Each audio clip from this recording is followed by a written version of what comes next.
RSS पर, मोहन भागवत पर ban लगाया जाना चाहिए। सबको जय मसीह की।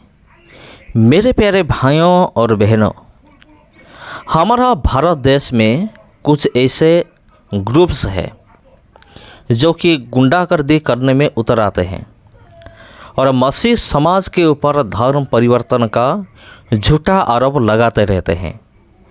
इन जो ग्रुप है, ये जो ग्रुप में से दो ग्रुप है, एक है बजरंग दल, दूसरा है आरएसएस ग्रुप। तो चलिए मेरे प्यारे भाई और बहनों, आज का ये जो वीडियो है आरएसएस के ऊपर है और बहुत सारे लोगों के अंदर ज़्यादा युवक लोग हैं, यानी कि यूथ लोग हैं, जिन लोगों का ये प्रोटेस्ट है कि हमें आरएसएस नहीं चाहिए। आरएसएस को बैन करने के लिए वो मांग कर रहे हैं। और सिर्फ इतना ही नहीं, ये जो मुद्दा विधानसभा में भी उठा है और एक्चुअली आरएसएस पूरी इंडिया के अंदर बैन होनी चाहिए। बहुत सारे लोगों का ये कहना है। तमिलनाडु के अंदर तो आरएसएस बैन हो गया, लेकिन अब वक्त आ चुका है पूरी इंडिया में, पूरी दुनिया में ये आरएसएस पूरी तरह से बैन होना चाहिए। सिर्फ आरएसएस ही नहीं, आरएसएस के साथ साथ बजरंग दल भी बैन होना चाहिए। तो मेरे प्यारे भाई और बहनों, मैं आपको एक वीडियो दिखाना चाहता हूँ।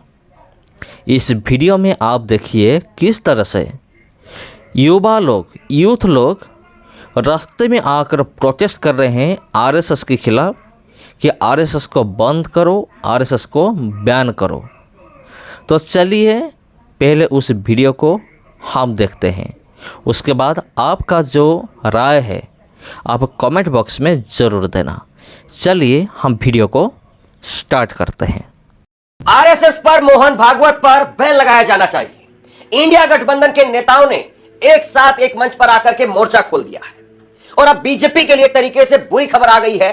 जो बीजेपी इंतजार कर रही थी इंडिया गठबंधन के टूटने का, वही बीजेपी अब मोहन भागवत के बयान के बाद में बैकफुट पर चली गई है और इंडिया गठबंधन के तमाम नेताओं ने मोहन भागवत के आजादी वाले बयान को लेकर के मोर्चा खोल दिया है। बीजेपी पूरी तरीके से फंसती हुई, घिरती हुई नजर आ रही है मोहन भागवत के बयान को लेकर के। और आज दिल्ली के अंदर ये तस्वीरें आप देखिए, दिल्ली के अंदर आज सड़कों पर मोहन भागवत पर, आरएसएस पर बैन लगाया जाए, इस बात को लेकर के प्रोटेस्ट हुआ। राष्ट्रपति द्रौपदी मुर्मू से बाकायदा इसको लेकर के गुहार लगाई गई है। राष्ट्रपति द्रौपदी मुर्मू से गुहार लगाई गई है कि वो आरएसएस पर बैन लगाए, और ये आरएसएस पर बैन पहले भी लगाया गया था, फिर से बैन लगाया जाए, ये मांग की गई है। तो इंडिया गठबंधन के अंदर आरएसएस के नाम पर, मोहन भागवत के नाम पर इस वक्त में जो बिखराव की स्थिति दिखाई देने लगी थी या आपस में कुछ बयान ऐसे आने लगे थे, वो तमाम नेताओं के बयान अब आरएसएस और मोहन भागवत को लेकर के बिल्कुल एक स्वर में आ रहे हैं। मैं आपको दिखाऊंगा, तेजस्वी यादव ने इस पर मोर्चा खोल दिया है। वो कह रहे हैं कि आरएसएस पहले बीजेपी की बात तो बताए, ये मुद्दों को भटकाने की काम ना करे। और ये वही लोग हैं जो तिरंगे का सम्मान नहीं कर रहे। लेकिन उससे पहले ये तस्वीरें जो निकल करके सामने आई हैं, ये तस्वीरें नई दिल्ली में आज एनएसयूआई कांग्रेस की छात्र विंग की तरफ से प्रोटेस्ट किया गया और उन्होंने प्रोटेस्ट करके आरएसएस मोहन भागवत पर बैन लगाने की बात करी। आरएसएस बैन करो, बैन करो, बैन करो, आरएसएस बैन करो, बैन करो, बैन करो, आरएसएस बैन करो, बैन करो, बैन करो, आरएसएस बैन करो, बैन करो, बैन करो, आरएसएस बैन करो। मुर्दाबाद, मुर्दाबाद, मुर्दाबाद, मुर्दाबाद, गिरफ्तार करो, गिरफ्तार करो, गिरफ्तार करो, बैन करो, बैन करो, गिरफ्तार करो, मुर्दाबाद, मुर्दाबाद। इस प्रोटेस्ट के बाद में एनएसयूआई के राष्ट्रीय अध्यक्ष वरुण चौधरी, उनकी तरफ से कहा गया कि मोहन भागवत के राष्ट्र विरोधी बयान पर तुरंत एफआईआर दर्ज कर गिरफ्तार किया जाना चाहिए। राहुल गांधी ने भी इससे पहले कहा था कि अगर किसी और दूसरे मुल्क में होते तो अब तक मोहन भागवत गिरफ्तार कर लिए जाते।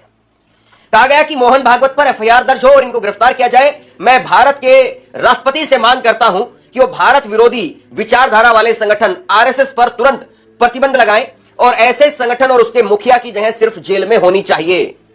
मोहन भागवत जी, देश से माफी मांगो। जिस तरीके से आपने देश का अपमान करा है, इस देश की आजादी की लड़ाई में अनेकों नौजवान साथियों ने, छात्रों ने, बुजुर्गों ने, हमारी माताओं बहनों ने अपनी कुर्बानियां दी हैं, अपने जीवन की कुर्बानियां दी हैं और अपने खून से देश के जो आजादी की लड़ाई को सींचा है।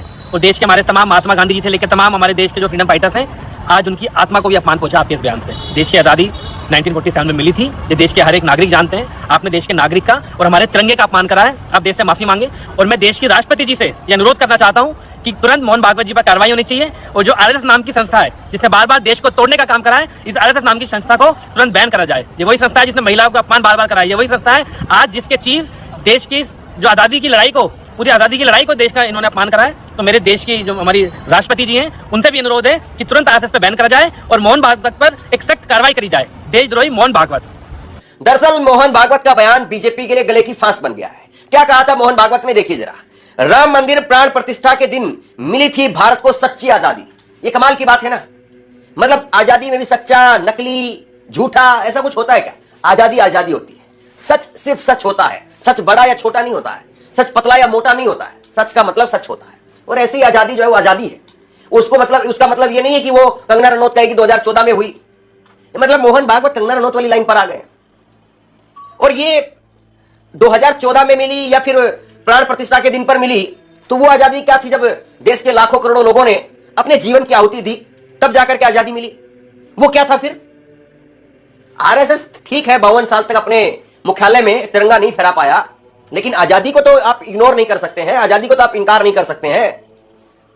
मतलब मोहन भागवत भी ये मानते हैं कि भाई आजादी अभी मिली है, और मोदी का तो महिमा मंडन कर नहीं सकते थे, तो उन्होंने राम मंदिर से इसको जोड़ दिया। और इस पर जोरदार तरीके से तेजस्वी यादव ने वार किया। तेजस्वी यादव ने इसको लेकर के क्या कहा है मैं आपको आगे बताता हूं। लेकिन आज कांग्रेस मुख्यालय के, नए कांग्रेस मुख्यालय के उद्घाटन पर राहुल गांधी ने जबरदस्त तीखा हमला बोला। उन्होंने कहा कि मोहन भागवत जो बोलते हैं वो बकवास अब सुनना बंद कर देना चाहिए। मोहन भागवत अगर किसी और दूसरे देश में होते तो उनको गिरफ्तार कर लिया जाता। Yesterday, in a speech, the chief of the RSS said that India never achieved independence in 1947. He said that true independence in India was achieved when the Ram Mandir was built. Mohan Bhagwat has the audacity to inform the nation every 2 or 3 days what he thinks about the independence movement, what he thinks about the constitution. In fact, what he has said yesterday is treason, because it is stating that the constitution is invalid, it is stating that everything to fight against the British was invalid, and he has the audacity to say this publicly. In any other country he would be arrested and tried. That is the fact, right? To say that India did not get independence in 1947 is an insult to every single Indian person. And it's about time we stop listening to this nonsense that these people think they can just keep parroting out and shouting and screaming, right? That is the crux of it. The Congress party has worked with the Indian people. It has built the success of this country, and it has built the success of this country on the foundations of the constitution. Rahul Gandhi के इस बयान के बाद में Bhajpa RSS के नेता उन पर अटैक कर रहे हैं, उन पर हमला कर रहे हैं।